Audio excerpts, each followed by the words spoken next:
did some other reads too. I asked her to do a couple of other reads, and she done them. Then you also, it's a sister on here who's looking at the organic side of it, the tribal side, named Chief Janae. She's pretty intuitive, and she's coming from more of an academic angle from her intuition, and she's sharing information. There's a couple more of them. I don't have them all off the top of my head like that because I'm horrible with names, as hard as I might be to. But those are just some of the ones that I listen to who has uncannily accurate information, and I can also use the information to go into more detail. Yeah. Well. Right. So I can listen to a tarot spread and refine the reading by adding more definitions to more parts of the cards than the reader is actually doing. Wow. Yeah, so you got that background. You got that background. Listen, we are 2 hours and 39 minutes into this wonderful show. Not even want to call it show, broadcast, information, broadcast update. And again, I just, I'm open, honest, transparent. Planned another show for this evening, and then we had to postpone it for another time. And at short notice, reached out to you, Brother Rod, who, as you said, you had just finished completed an assignment that Big Mama had sent you on, and you were like, "This is perfect." You know, I think you were thinking about update, and I called you about update. But then I was led to ask you, let's talk about you. You know what I mean? Let's talk about what you know. Because a lot of people don't know the struggles that go with doing this work. Right. Like I'm doing fast sometimes 30, 40 days, 50 days in a row. Fast? Did you say fast? I'm fasting. Fasting. Okay, that's what I thought you said. Okay. Yeah. So you breaking up again though. See, I just can't imagine that unless that somebody, well, I do imagine that they are actually interrupting this broadcast, which has been absolutely, but you said for 30, 50 days, you're doing 50-day fast. Is that what you said? All kind of fast. Some of them be 3 days. Okay. Yeah, I can hear you now. Okay. Yeah. Some of them be 3-day fast, 7-day fast here, a 20-day fast, a 30-day fast. The longest one was about 50 days. And if you go back and look at my videos, you can see how skinny I was. I remember seeing one with your, actually, I think the picture that I used on here, you look real skinny. Your face was real thin.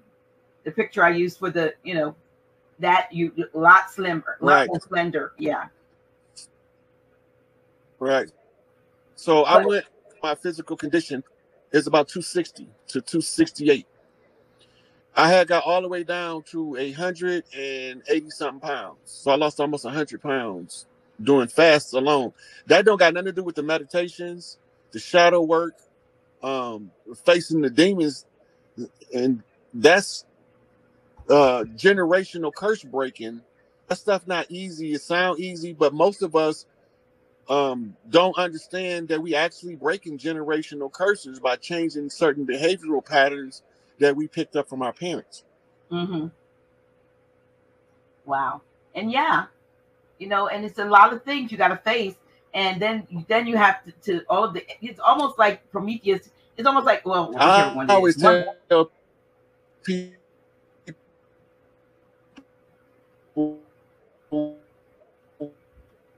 you're breaking up.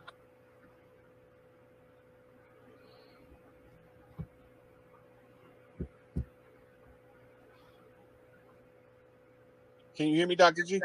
Yes. Yeah. So it's a lot of work went into this. A lot of years of studying went into this. My library is ridiculous. I got like probably 20 totes packed up with books, and I'm not done packing. Wow. And how much time did you actually end up doing of that 18 to 50 year sentence? About 16 years and 8 months. Okay. So you did some time. So you had time to get your PhD. A couple of them, because my favorite. Okay, so you have what you call your what you naturally drawn to is medicine. That's me. Me and my cousin Calvin were supposed to be doctors together. He went to university to become a medical doctor. I went to the underworld to become a witch doctor. We still became doctors. We just different kind of doctors. Okay. But I became a witch doctor to hold up our agreement that we both be doctors. This one of the things that entails is becoming a naturopathic physician by studying naturopathic medicine. Right. Right. Now I don't have what they call the degree paperwork. So what I have to do is find one of us on the land from where I'm from to send the people to that got the paperwork. And that's Dr. Pittman here in Pontiac from Herbalife. You can find him on my YouTube page. If you put in Herbalife, you can't miss it. That's what it is. And it's in Pontiac, so you'll know it's the right one.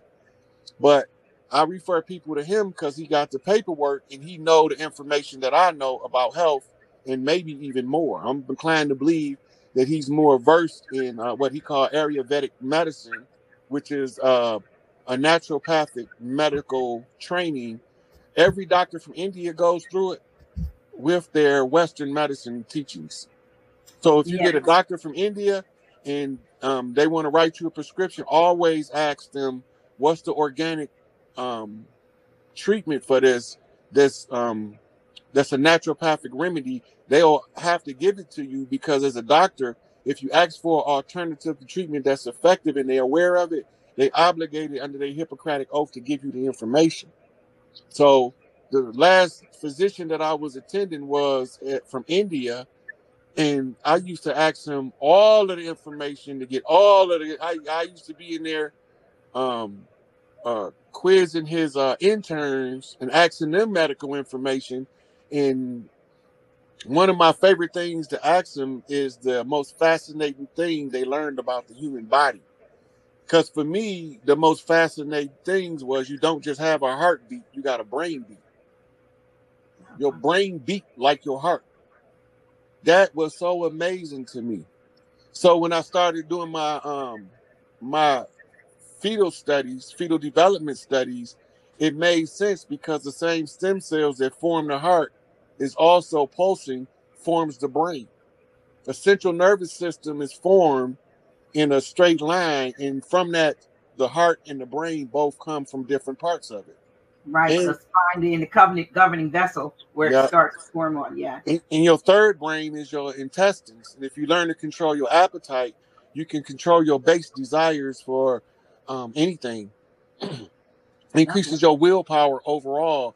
That's why we train fasting so hard, because we actually are at an internal war to take control of our willpower from our ego self that the society created. It's a power struggle. W.E.B. Du Bois called it the warring soul in souls of black folks, right? And he described it as the Europeanized white self is in conflict with your organic black self, right? And you are in a dilemma at all times on which side, which one of these selves of yours do you take sides with? As soon as he told me that, I said, I want the organic side out the gate. I don't want the other side. They can keep. I know that's right. I know that's right. Right. The society created that by other people's opinions of me. That don't match my opinion to me, so I don't accept that. Mm-hmm. Right. So they told my mama I wasn't gonna never learn nothing. They told my mama that I was gonna be incorrigible and that I'm always gonna be slow and behind everybody else academically. But they didn't know is I was just biding my time so I could jump in another lane, burn rubber, and leave their ass in the dust. Because the same people that told my mama that, when they was my age, didn't know half the shit I know.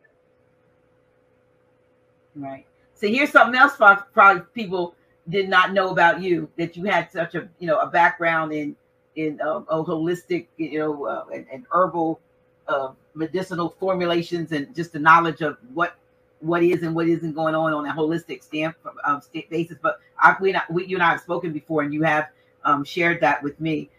For me personally, I the same thing you have with the doctor that you mentioned, Dr.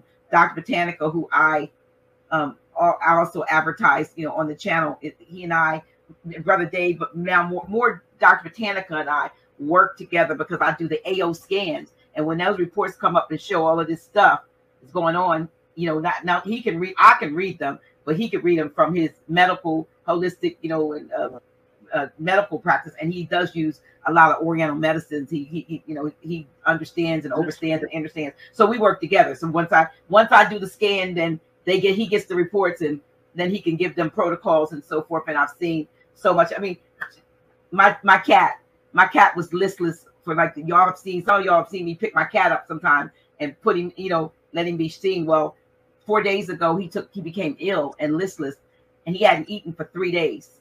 And I was getting ready to take him to the emergency place where they wanted like 350 notes to walk in the door, just to walk in the door, not to do anything to him. And finally realized, scanned him, and all kinds of things were going on with him. And even the chakras were out of whack. I mean, of the cat, and showing, and they have some extra different chakras that we don't. They have something called a bud, which is on each one of their feet, that chakra. But anyway, we have them too. Under our foot, the sole of our feet has a chakra on each foot. The palm of our hands have a chakra in each chakra. So what they call them on the cat or the dog is the bud chakra. And so it showed all of that. And I think 7 out of 9 or 6 out of 9 chakras of his were out of whack. And his blood count, this, that, a lot of things were going. He was listless. I had to call him a couple of times to see if he was still breathing, and send it to Dr. Botanica. And he's reading this, these things, and he's seeing nutritional issues and various things. And then, bling, it hits me. What would have made him become sick like that quick? We had put Turo ant killer in a little container and around, because ants had invaded the kitchen, and we had them around, the island. But one of them got kicked, and the liquid came out. So intuitively, I knew cat must have licked that, thinking it was right, and he was poisoned. I sent him, scans and did some different things. Ordered some things on Amazon. It came in 4 hours. Force fed him, did some stuff, and couldn't find the card that I was going to take him to the emergency room and send him scan frequencies. And this morning, scanned him again. All of his stuff had changed. All his numbers, everything changed. Everything that was, all of his chakras are in balance except for his heart chakra still. He's, and it probably is always out of balance because he's kind of like that. But today he got up and ate after 4 days, and he kind of came back to himself. But it wasn't until I realized what had happened to him. And so, and I also sent his scans to Dr. B, so he could look at them and he could see that something was going on. But we have determined that he has a mineral deficiency, like a lot of us do. So, but I'm just saying that type of approach to stuff. And, when you know that stuff, you can be such helpful to yourself, to your family, and to your friends. You don't make yourself a victim to allopathic, pharmaceutical, drugs that are going to have all kinds of side effects and all kinds of, side effects. So I'm happy for the natural approach. And then you told me something today about the importance of magnesium. Yeah, because you can't use any of the trace minerals required for bodily functions without magnesium. It's the great synthesizer. And the same with vitamin C for all of the vitamins. It's the great synthesizer. And one of the old books I read went into the medical studies on nutrition and the different vitamins and how they affect certain conditions. And you would be surprised what they call macro dosing, massive doses of vitamin C cure so much stuff, but they don't want people to know about it because it's a facilitator for all of the rest of the vitamins. And magnesium is the facilitator for the trace minerals. Have you ever heard about glutathione? Yeah. Yeah. See, I put glutathione in my mouth, and in nano, these are like down to a nanoparticle, because when it gets into your gut, everything can get burned out, but it works in the mouth. So because I swish it in my mouth for 30 seconds to a minute, it absorbs in nanoparticles in the jaw and gets through the body that way and bypasses the stomach acids. And but these are things that we don't study. We rather have somebody else give us all of these poison things. and we need to do more. Yeah, but I'm glad that we see all of these phases of Rod. Hey, All you of these. remember? You remember when you had me talk to him? What the first thing he asked me about? Dr. B. Mm-hmm. And you, whatever it was, I knew you knew. I realized you knew. It was about the PQQ. I'm on PS, me on PQQ. Yeah. Right. So the PQQ is for the mitochondrial. It's the fuel for mitochondrial in the physical world. But most of the mitochondrial, when it's operating in its optimum function, it's spiritual. It's the spirit energy that charges and powers the cell at its micro levels. Mm-hmm. So when he asked me about it and I started telling him that it was the fuel for mitochondrial, he said, man, you know how many naturopaths I asked about that don't know what that is? You know what it is? Yeah, you did. Yeah, you did. I didn't remember which thing it was, but I knew whatever it was, you knew it right off the bat. And so, but yeah, so, I just try to do the things that are natural and to keep myself, going. I'm sitting here, I'm sweating. I'm sure it's like 90 degrees still here. We've been on here for just about 3 hours. Listen, we have an event coming up. I wish, I know you can't, but I wish you could be here. But we have an event coming up in August, and we are hoping that all that can, because last year we did 2 of these things called Up Close and Personal, and this year we're only going to do one, but it's a whole weekend, 3 days. So we're hoping that we can get at least 85 to a max about 100 folks to come out and hang out with Grand Sheik and myself and others, and who knows. That'd be a great pleasure if I'm able to make it, but I don't know what Big Mama gonna have me doing next. You will ask Big Mama, because we'll bring it here. I won't even announce it. It would be a secret. If you do show up, it would be. I wouldn't even put it on the. It would be on short notice anyway, because right now I can't make plans that far in advance until I can read what's going on. I have to know where I need to be at. But now that I know that you were close to here, because you've been to Seaford, that's what I call it Lower Delaware. But you know what I'm talking about. I used to work for Townsend Chicken. I was going to say, was it chicken? You down there in Seaford, ain't really much to do but work in the Tyson chicken factory and stuff like that. What came to mind is like, did he work in the chicken factory down there? But, yeah, they had me deboning breasts. I've heard stories. People were like, "Oh, they grow the chickens and they don't have all their body parts. They have chickens being born." They put stories out like that. They do have genetically modified chickens that don't have beaks and feathers, but that's not what's being delivered from Townsend Chicken, the one that I was working at. I watched the whole process from them bringing them in on trucks to the factories. You drive down through Delaware, you can see all of the pole barns. They call them chicken farms. Mm-hmm. And you can see them in there. Those chickens, they grew too many in the close proximity, but they not necessarily genetically modified like the ones they use in fast food. Them the ones with no feathers and no beaks. Yes, right? That's deep. That's not so. Yeah. So like you could go on YouTube and put in clipping chicken beaks. And you'll see them clipping their beaks off when they babies.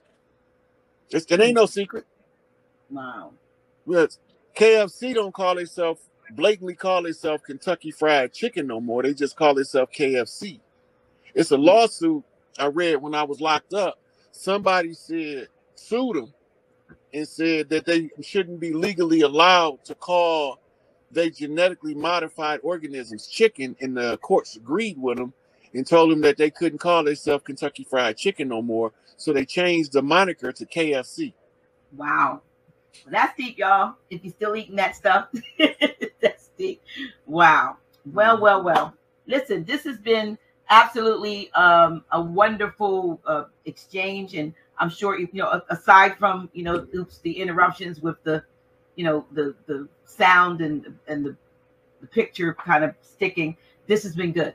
This has been good. And I think we have a totally different perspective. Now we can look at you, the man behind the mission, behind the activism, because I think a lot of times people think that they don't know, when you're attacking people, and you don't know who they are, you don't know where they've been, you don't know what it took for them to get to and do what it is they're doing, and then you're doing a great disservice. And sometimes folk attack people that could become one of their biggest allies, but you need to figure out who they are. And like you know, same thing with you and Grand Sheik. You all don't 100% agree with each other on anything, but the one thing I like that both of you say, we agree on the things we agree on. We find commonality in the things that we do agree on, and that's where we ought to be, I believe. You know, as a people, find our common ground and let's stand on that together instead of fighting each other from different sides of the road. Right. Well, I knew I had to learn civics from a reliable source. In the different people that was teaching, I didn't find a better source of civics understanding than Taj. It don't matter what else he teach after that. I know civics from listening to Taj. Mm-hmm. Now, what is the purpose of knowing civics? You need to know what's being done, what you need to be doing to run government, how to read the law so you'll know the imposters is using legalese